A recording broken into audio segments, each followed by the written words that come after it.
Saudara, Bareskrim menetapkan 4 orang tersangka dalam kasus dugaan pemalsuan sertifikat di Laut Tangerang. Salah satu tersangkanya adalah Arsin, Kepala Desa Kohot. Kades Kohot Arsin dan 4 orang lainnya disangkakan terkait pemalsuan dokumen untuk permohonan atas hak atas tanah. Selain Kades Kohot, polisi juga menetapkan Sekretaris Desa Kohot dan 2 orang penerima kuasa menjadi tersangka.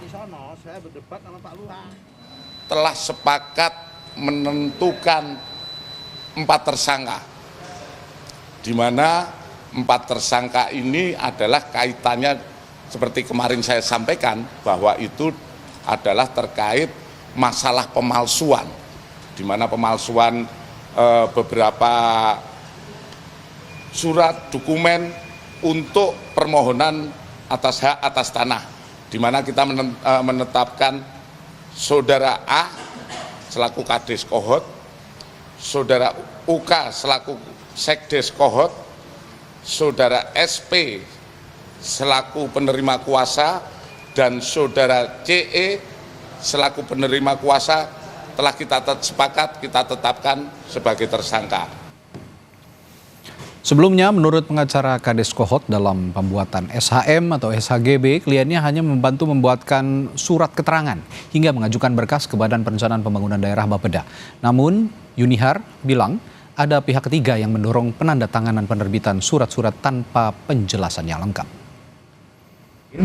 Tentu ini karena pihak ketiga lah yang kemudian mendorong, membuat, kemudian meminta menandatangani tanpa kemudian menjelaskan secara utuh hal-hal yang apa ditandatangani tersebut. Akibatnya terjadilah kemudian penerbitan SHM dan SHGB. Dalam proses SHM, klien kami hingga saat ini tidak mengetahui dan tidak pernah melihat sertifikat itu ada di mana. Perkembangan teraktual penyidikan kasus dugaan pemalsuan dokumen untuk pagar laut di Tangerang, Banten dilaporkan jurnalis Kompas TV Rahma Piliang dan juru kamera Bondan Wicaksono dari Bareskrim Polri. Rahma, dari 4 tersangka, salah satunya Kades Kohot, apa sudah dilakukan penahanan sekarang? Iya, Radi dan juga saudara, setelah ditetapkan sebagai tersangka dari pemalsuan surat izin dokumen atas hak atas tanah di lahan pagar laut Tangerang, Banten ini belum ada penahanan yang dilakukan oleh polisi terhadap Kades Kohot begitu ya, atau dengan 3 tersangka lainnya, di mana tadi kan sudah ada 4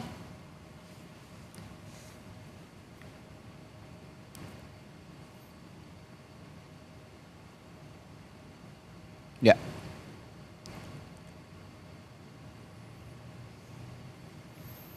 Karena juga dari ini karena juga penahanan karena dari tersangka ini akan dilakukan pemeriksaan kembali. Untuk kapan pemeriksaan dilakukan ini masih belum diketahui kapan akan dilakukan pemeriksaan begitu ya, tapi akan dilakukan dalam waktu dekat. Di samping itu walaupun belum ditahan begitu, tapi untuk pencekalan ke luar negeri ini sudah dilakukan oleh polisi begitu, sudah bekerjasama dengan imigrasi untuk mencekal 4 tersangka ini keluar dari luar negeri begitu.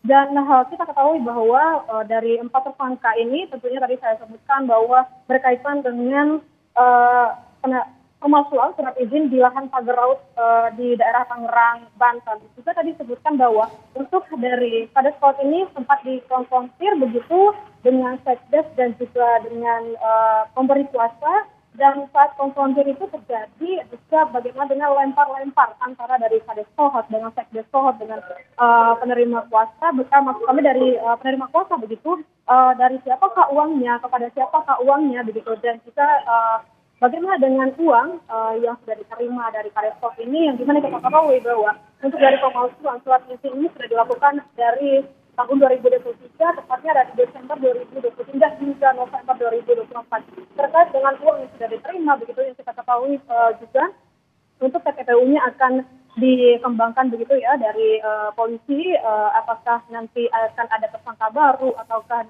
ada pidana baru begitu terkait dengan TPPU ini akan juga dikembangkan oleh pihak kepolisian.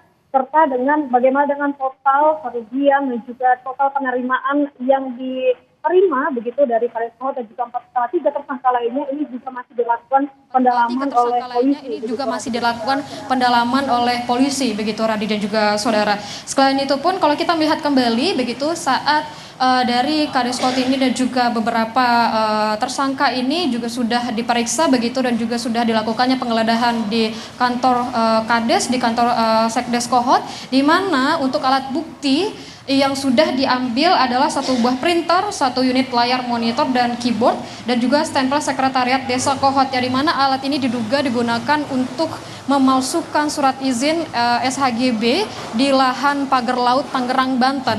Dan juga ada juga ditemukan kertas-kertas yang diduga juga sebagai bahan pembuat surat yang diterbitkan dari sekretariat desa Kohot begitu Radi dan juga saudara. Dan hingga saat ini memang untuk tersangka ini belum ditahan tapi sudah dicekal ke luar negeri, tidak boleh ke luar negeri begitu ya, dan akan dilakukan pemeriksaan terhadap 4 tersangka ini. Pemeriksaannya sekarang sudah dinaikkan, maksudnya sudah dalam kapasitas tersangka bukan saksi lagi. Dan tadi juga sempat ditekankan untuk dari 2 tersangka yaitu penerima kuasa ini bukanlah dari Kementerian ATR BPN, namun juga disebutkan bahwa penerima kuasa ini adalah penerima kuasa dari pemohon begitu. Dan kita masih menunggu bagaimana dengan pendalaman kasusnya begitu Radi dan juga saudara. Hingga saat ini sudah ada 4 tersangka yang ditetapkan dari pemalsuan surat izin di lahan pagar laut Tangerang, Banten. Radi. Oke, lalu informasinya pasal apa saja yang menjerat para tersangka dan apakah ada dugaan suap juga di dalamnya? Iya, kalau misalnya kita mengenai bagaimana dengan pasal yang disangkakan begitu tentang pasal pemalsuan surat begitu ya Radi dan juga saudara. Dan juga untuk dari pendalaman kasusnya tentunya akan dilakukan pendalaman kasus tentang pemalsuan surat ini dan juga bagaimana dengan TPPU-nya dan juga suapnya ini akan didalami begitu. Tapi untuk saat ini karena sudah dilakukannya gelar perkara begitu dan sudah ditetapkan 4 tersangka yaitu tentang dengan berkaitan pemalsuan surat ini, untuk pendalaman terus dilakukan oleh polisi begitu ya. Apakah nanti ada tersangka barunya, apakah ada TPPU di dalamnya ataukah ada suap di dalamnya, ini juga masih akan didalami oleh polisi terkait juga siapa yang menyuruh dari Kades Kohot ini untuk melakukan perbuatan pemalsuan surat ini, Radi. Kalau memang ada dugaan suap, nanti juga akan ditelusuri tentu saja siapa yang menyuap dan tentu saja siapa yang disuap. Dan tadi sudah dijelaskan oleh Rahma ada 4 tersangka saat ini yang sudah ditetapkan namun belum ditahan dan ini masih dalam proses lebih lanjut penyidikan oleh pihak kepolisian. Terima kasih Rahma Piliang melaporkan langsung dari Baris Krim Polri.